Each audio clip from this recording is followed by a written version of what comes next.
सी Joseph विजय। भारत की राजनीति में एक नए सितारे का उदय हुआ है। दो दलों में सुलगती उलगती पलटती तमिलनाडु की राजनीति में एक तीसरी और एक नई पार्टी तेजी से सत्ता की तरफ बढ़ने लगी। सी जोसेफ विजय तमिलनाडु के नए मुख्यमंत्री भी हो सकते हैं। 5 राज्यों के विधानसभा चुनाव में तमिलनाडु राज्य ने एक नई पार्टी और एक नया नेता देश की राजनीति में दिया।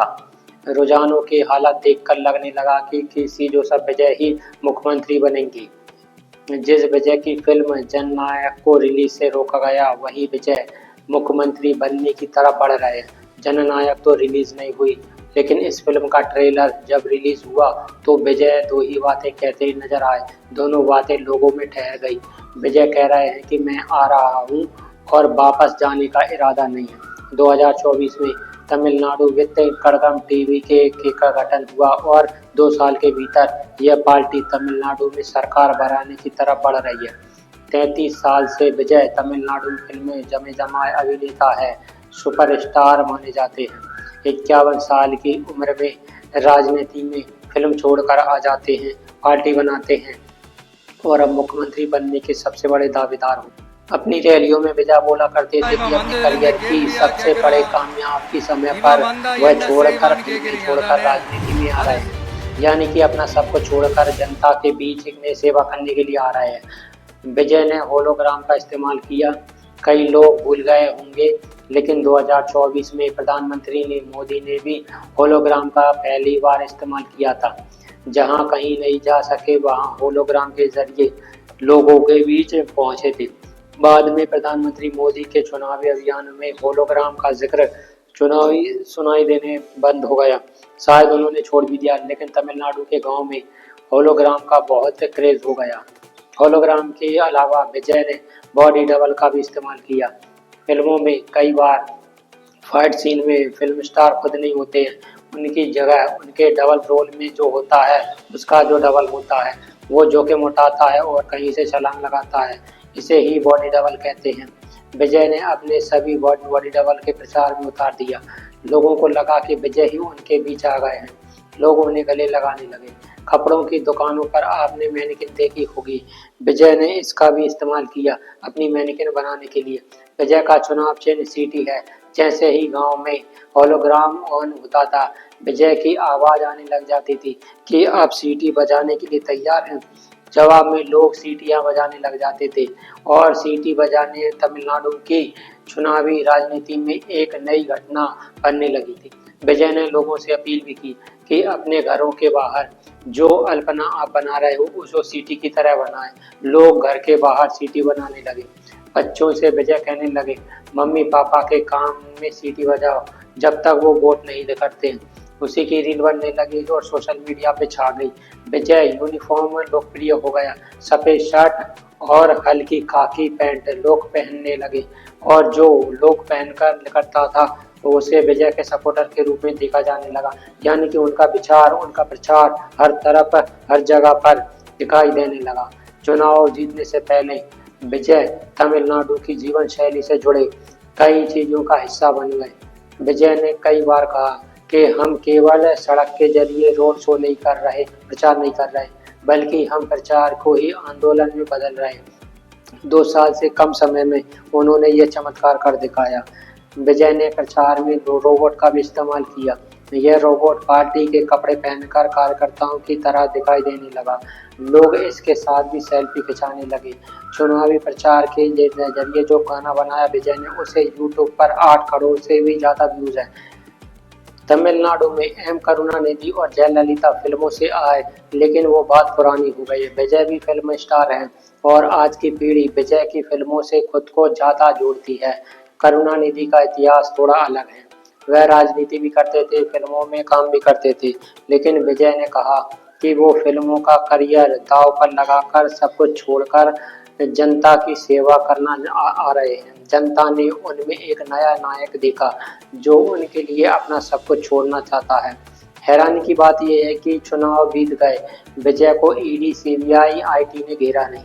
फिल्मों को छोड़कर विजय आए, ये बहुत बड़ी बात है। विजय के अपने जमे जमाए फैन क्लब हैं। जिन्होंने उनके लिए प्रचार का काम करना शुरू कर दिया। एक तरह से पार्टी के आधार में बदल गए। फैन क्लब के जरिए विजय की छवि बनाई जाने जाने लगी कि विजय एक ऐसे फिल्म अभिनेता है जो लोगों के हक की बात करते हैं। आधी रात के समय उनकी फिल्में दिखाई जाने लगी। सुबह 4 बजे फिल्म दिखाई जाती है। फिल्म क्रिटिक पहचान रहे थे कि तमिलनाडु के विजय का कद एक ऐसे मेगा स्टार के बराबर पहुंच गया है जिसे छूना आने वाले समय में किसी और फिल्म स्टार के लिए शायद संभव ना हो। चुनाव से पहले विजय हर शनिवार को अपना अभियान प्रचार शुरू कर देने लगे। 27 सितंबर 2025 को करुण में भगदड़ मच गई। उनकी सभा के दौरान 40 लोगों की मौत हो जाती है। इसमें विजय को जिम्मेदार ठहराया गया, मगर उन्होंने माफी मांगी। विजय की फिल्म जननायक को रिलीज होने से रोका गया। 300 करोड़ की बजट से बनी फिल्म, मगर ये फिल्म लीक हो जाती है और लोगों ने खूब देखी। इस फिल्म की पूरी कहानी यही है कि एक ऐसा नेता उनका हीरो है जो लोगों के लिए लड़ता है, बोलता है, यानी कि जनता को वाकई एक ऐसे नेता का इंतजार है जिसमें उनके हक के लिए लड़े, बोले और समाधान करने का जब वादा करे तो उसमें विश्वास नजर आए, सच्चाई नजर आए। फिल्मों में विजय ने अपनी कहानियां बदल दी और कहानियों का किरदार अपने लिए बदल दिए। पहले वह मार धाड़ करने वाली हीरो थे, मगर अब वह समस्याओं से लड़ने वाले हीरो की तरह बनने लगे। जिन समस्याओं को फिल्मों में छोड़ दिया, मीडिया ने छोड़ दिया, साहित्य ने भी छोड़ दिया, विजय ने उन समस्याओं को अपनी फिल्मों का आधार बनाया। उनकी एक फिल्म चुनावी धांधली पर भी बनी है। स्वास्थ्य मामले में भ्रष्टाचार को लेकर एक फिल्म बनी जिसमें वह नायक है और हेल्थ के करप्शन से लड़ रहे। महिलाओं के खेल पर, किसानों की समस्याओं पे फिल्म बनी और उसमें हीरो विजय है। एक तरह से फिल्मों के जरिए विजय ने जनता की समस्याओं को खुद को नायक के तौर पे जोड़ा और महानायक के तौर पर स्थापित कर दिया। 1959 में डीएमके एमके स्टाइल की सरकार अब उस पार्टी की सरकार थी जो काफी मजबूत बताई जा रही थी। टीवी के सामने आती नजर आ रही है। विजय ने तमिलनाडु की राजनीति को पूरी तरह से बदल के रख दिया और पूरे भारत में राजनीति की कल्पना में कई सारे दरवाजे खोल दिए। टीवी की उदय वो बता रहा है कि भारत की राजनीति में नई नई आकांक्षाओं के लिए अभी भी बहुत जगह है। बस कोई नेता चाहिए और उस नेता में जज्बा चाहिए और शायद हो सके तो उसके पीछे ईडी आईसीबी नहीं चाहिए। तमिलनाडु में विजय ने उस भूख को पहचान लिया जो जनता के बीच पनप रही थी और डीएमके के लिए बड़ी चुनौती बन गई। सुबह 10 बजे के बाद ही 234 विधानसभाओं में टीवी को 100 से अधिक सीटों पर बढ़त मिलने लगी। साधारण बहुमत के लिए तमिलनाडु में 117 सीटों की जरूरत थी। डीएमके की जीत के बाद कही जा रही थी। रुझानों में वह 10 साढ़े 10 तक तीसरे नंबर पर चली गई। 40 सीटों के आसपास नजर आ रही थी। ये सब रुझान है जो बदल सकते हैं। एआईएडीएमके जिसके बारे में कहा जा रहा था कि इस चुनाव का वजूद खत्म होने वाला है, जो बीजेपी के साथ मिलकर चुनाव लड़ रही थी, वह भी डीएमके से बेहतर कर रही है। 60 से अधिक सीटों पर आगे चलती हुई नजर आ रही है रुझानों में। विजय के बाद कहा गया कि तमिलनाडु में तमिल बेहतरी कड़गम टीवी के अच्छा करेगी। जैसे जैसे मतदान के करीब आने जो बीजेपी के साथ मिलकर चुनाव लड़ रही थी वह भी डीएमके से बेहतर कर रही है। 60 से अधिक सीटों पर आगे चलती नजर आ रही है रुझानों में। विजय के बारे में कहा गया कि तमिलनाडु के चुनाव में तमिल बेहतरी कड़गम टीवी के अच्छा करेगी। जैसे जैसे मतदान की करीब आने लगे, विजय की पार्टी को बड़ा प्लेयर बताने लगा। वोट के पैटर्न से भी लग रहा है कि विजय ने डीएमके को तगड़ा नुकसान पहुंचाया है। एआईएडीएमके और बीजेपी ने मिलकर चुनाव लड़ा है। डीएमके और कांग्रेस ने मिलकर चुनाव लड़ा है। विजय ने अकेले चुनाव लड़ा है। सभी 234 सीटों पर उन्होंने उम्मीदवारों को उतारे और खुद उन्होंने 2 सीटों पे लड़ने का फैसला किया। तमिलनाडु के गठबंधनों में बीजेपी 27 और कांग्रेस 28 सीटों पे लड़ रही है। अगर विजय 117 सीटें नहीं मिलती है तो उन्हें कौन सी पार्टी समर्थन देगी? क्या विजय एआईएडीएमके और बीजेपी से समर्थन लेंगे, या डीएमके और विजय को समर्थन देगी, या अन्य दलों से उनके पास संख्या आएगी, या फिर विजय को स्पष्ट बहुमत मिल जाएगा? तमिलनाडु की इस बार ऐतिहासिक मतदान भी हुआ। 85%। कई चुनाव सर्वेयन ने विजय के जीतने की भविष्यवाणी की, जो अब सही साबित हो रही है। उनके बारे में कहा जा रहा था कि एग्जिट पोल में कि 98 से 120 सीटें मिल सकती है। तमिलनाडु की राजनीति में इस बार बड़ा इतिहास बना है, क्योंकि एक नई पार्टी जो पहली बार चुनाव लड़ रही है, उसके बारे में 100 से अधिक सीटें मिलने की भविष्यवाणी चमत्कार के रूप में आहट थी। टीवीके को लेकर लग रहा था कि नहीं होने के कारण उसकी पार्टी शायद बढ़त बना ले, लेकिन बहुमत तक नहीं पहुंच पाएगी। लेकिन रुझानों के हिसाब से ये सब गलत साबित हो रहा है। टीवीके का आत्मविश्वास थोड़ा इस मामले में कमजोर था कि उसकी पार्टी के नए नए उम्मीदवार जब जीतेंगे उन्हें आसानी से तोड़ लिया जाएगा। इसलिए उम्मीदवारों से कहा गया, जीत का सर्टिफिकेट मिलते ही पार्टी के मुख्यालय में पहुंच जाना है। यह भी बता रहा है कि विजय अपनी जीत को किस तरह से संभाल कर रखने की तैयारी कर रहे थे और उसके प्रति आश्वस्त थे। दोनों ही सीटों पर जहां पे विजय लड़ रहे हैं, आगे चल रहे हैं। चेन्नई में पेरम्बूर की सीट और तिरुचिरापल्ली ईस्ट की सीट पर वे आगे चल रहे थे। पिछले कई चुनाव से तमिलनाडु में बीजेपी ने एआईएडीएमके और डीएमके का विकल्प बनने की कोशिश की और बहुत मेहनत की, लेकिन उसके बाद एआईएडीएमके के साथ ही जाना ठीक समझा। लेकिन बीजेपी ने नए नेताओं ने अपनी पार्टी में मौका दिया, लेकिन किसी को अंदाजा नहीं था कि तमिलनाडु की जनता नया नेता तो ढूंढ रही है, लेकिन वो नेता नहीं जिसे वो बीजेपी आगे कर रही है। वो बीजेपी के अलावा एक नई पार्टी और एक नए नेता का इंतजार कर रही है। शायद विजय तमिलनाडु की जनता की इस राजनीतिक आकांक्षा को समझ गए और 2024 में उन्होंने टीवी की पार्टीकर्ताओं का गठन किया। 26 में वह मुख्यमंत्री बनने के करीब पहुंच गए हैं। 2021 के चुनाव में इसी तरह पीएमके की चर्चा चली क्योंकि उसकी वजह से हार जीत तय होगी, लेकिन उस पार्टी ने कुछ खास कमाल नहीं किया। मगर इस चुनाव में टीवीके ने काफी बड़ा कमाल कर दिया और नई आकांक्षाओं को जन्म देकर उन आकांक्षाओं पर लोगों का विश्वास हासिल कर लिया।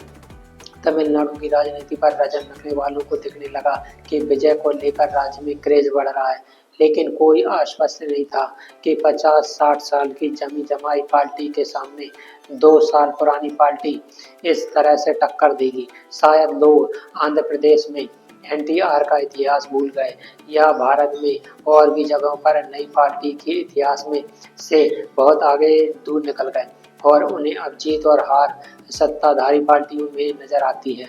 सोशल मीडिया में विजय का अभियान आग की तरह ट्रेंड होने लगा। फिल्मी बैकग्राउंड से लेकर उनका अभियान सभी दलों से कई ज्यादा आगे था। विजय ट्विटर पर कई बार ट्रेंड करने लगे। पार्टी का मर्चेंडाइज बेचे जाने लगा। चुनाव चिन्ह सीटी को बिकी है। विजय अपने भाषणों में कहने लगे कि अपने करियर को बीच में छोड़ दिया, फिल्मों के सुख सुविधाओं को छोड़ दिया, लोकप्रियता छोड़ दी जनता की सेवा के लिए। 5 राज्यों में सबसे अधिक नए वोटर तमिलनाडु में थे। 12.51 लाख वोटर ने पहली बार तमिलनाडु में मतदान किया। इस एग्रीमेंट में 20 से 29 साल के मतदाता की गिनती जोड़ दी गई तो युवा वोटर की संख्या तमिलनाडु में 1,18,00,000 के पार चली जाती है। 20% वोटर युवा की श्रेणी में आते हैं।